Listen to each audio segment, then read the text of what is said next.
Wages and prices often play leapfrog. One jumps up, then the other, which means a steady rise in our cost of living.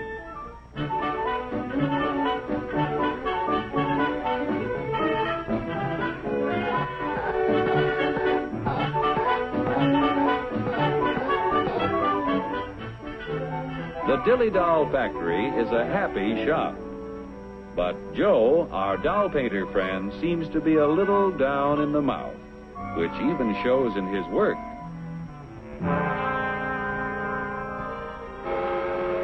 Joe is pretty discouraged because the high cost of living makes it harder and harder to make ends meet. Hiya, Joe, old boy. Hello. Better look in that envelope.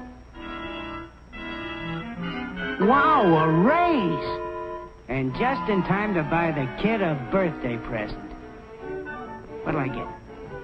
Let's see. A dress? Bicycle? Roller skates? Shoes? A book? A doll? A doll!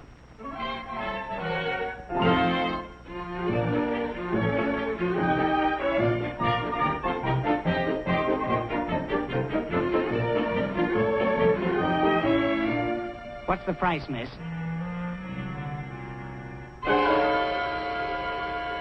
I work in a factory that makes this doll. $2 is too much. I'm very sorry, sir, but your company charged us more for this shipment, so we had to raise our selling price. We got a wage increase, all right, but it couldn't raise the price that much. It just takes a little wood, rubber, paint, cloth, and a phony wig to make that doll. There's only about 10 cents worth of materials in the whole thing. You pirates, crooks, bandits, you robbers! You're right about the cost of raw materials in that doll, about 10 cents worth. Raw materials in practically everything we buy are worth little until labor transforms them into finished products. For example, how much do you think the raw materials cost in that car? Oh, about $300. You've got a surprise coming. It takes 4.5 tons of coal, 2 3/4 tons of iron ore, 50 pounds of cotton, 14 pounds of cured and finished wool, aluminum, zinc, lead, copper, and countless other raw materials to make an automobile. Without the addition of labor costs, these things are worth about $22. The raw materials require the accumulated labor of thousands of people in countless crafts to transform them into a finished automobile. Miners dig the coal and iron ore. Railroad and maritime workers transport these materials to the steel mill, where workers convert the ore into finished steel. The wages of railroad workers add to the value of steel when it is transported to automobile factories. The cotton that goes into a car accumulates labor cost from the farmer who tills the soil, from workers who sow the seed, and help to raise the cotton. Wages paid to other workers add to the value of the cotton as it is moved from the field to the cotton gin where it is processed. Other workers transport the cotton to the automobile factory. The wool that is used to make a car is worth little while it is still on the sheep. When the labor cost of a sheep shearer is added, the value of the wool is increased by his wages. When all of the parts and materials finally reach the factory for assembly, the labor cost of automobile workers must be added to the price of the car.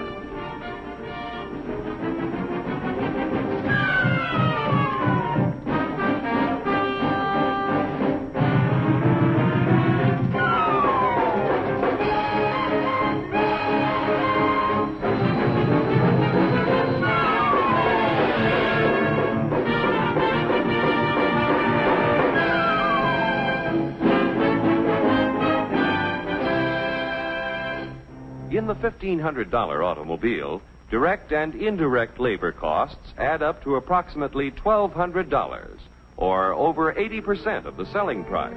That's before taxes. And what happens to the other 20%, or $300? Raw material cost, $22. Profit to producers of raw materials and allied industries, $89. Profit to part manufacturers, $47. Profit to local dealer, $77. Profit to car manufacturer, $65. Now, when you add $400 for taxes, the cost is $1,900 to the buyer. Like the dolls you make, an automobile has a low raw material cost and a high labor cost, and that goes for practically everything we buy. Oh, yeah? Well, what's the labor cost in a buck's worth of steak? We'll start back at the farm where Bully Boy was raised. The selling price of meat has to include the labor cost in producing the feed, in building fences, and constructing housing for our animal friend. It takes a lot of costly care to get Bully Boy ready for the market. Wages have to be paid to railroad workers who provide our friend with care and courtesy on his way to the stockyards. Preparing Bully Boy's anatomy for the butcher shop costs money, too. The family butcher figures in his wages every time he sells a thick, juicy steak. Forgetting taxes for a moment, the labor cost in a dollar's worth of meat adds up like this. Workers raising beef, 24 cents. Transportation workers, 1/2 cent. Packing house workers, 42 cents. Meat delivery drivers, 1/2 cent. Butcher shop workers, 18 cents. The other 15 cents goes in profits to the retailers, the packers, allied industries, and to the farmers and ranchers. Most of the things we buy accumulate direct and indirect labor costs that add up to 85% of the selling price before taxes are added. Generally speaking, a wage raise means a corresponding rise in prices, unless productivity is increased proportionately. What do you want, a guy with 4 arms? 4 arms?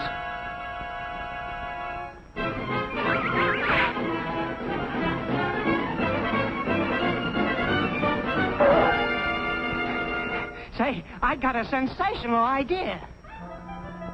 To expand productivity, labor and management must work together to develop new ideas and techniques.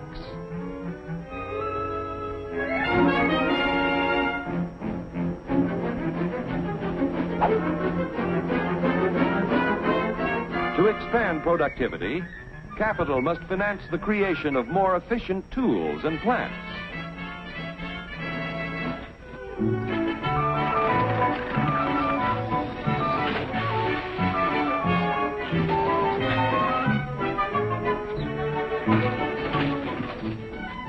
The production of more and better goods at lower costs means that when you get a wage raise, it's a real raise.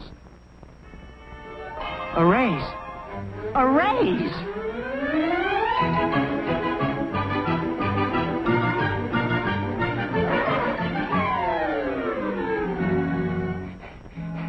I want to buy a doll.